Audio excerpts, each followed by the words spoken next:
Pemirsa, RUU Perampasan Aset kembali menjadi sorotan setelah masuk dalam daftar prolegnas prioritas. Regulasi ini dinilai penting untuk memperkuat pemberantasan tindak pidana sekaligus memastikan perlindungan hak masyarakat.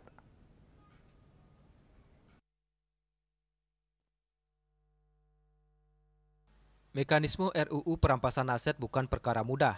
Proses hukum yang berlaku saat ini mengharuskan adanya putusan pengadilan yang berkekuatan hukum tetap sebelum aset dapat disita negara. Mekanisme ini bertujuan untuk melindungi hak pemilik aset agar penyitaan tidak dilakukan secara sewenang-wenang.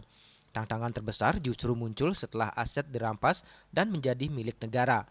Pengelolaan yang seharusnya dilakukan secara transparan kerap menimbulkan persoalan baik dalam aspek administrasi maupun pemanfaatannya.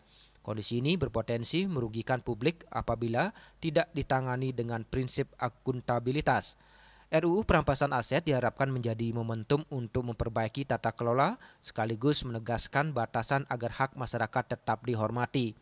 Aturan yang jelas dan implementasi yang konsisten akan menjadi penentu keberhasilan regulasi ini dalam memperkuat integritas hukum dan mencegah kerugian negara. Tidak perlu diragukan, asal hakim itu berdedikasi dan perintahnya tegas, tinggal jaksa melaksanakan, kemudian aset diserahkan kepada negara.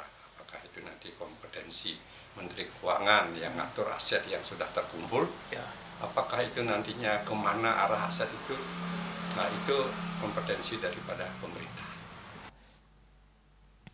Aturan yang jelas tanpa implementasi tegas hanya akan menambah daftar regulasi yang tidak berjalan efektif.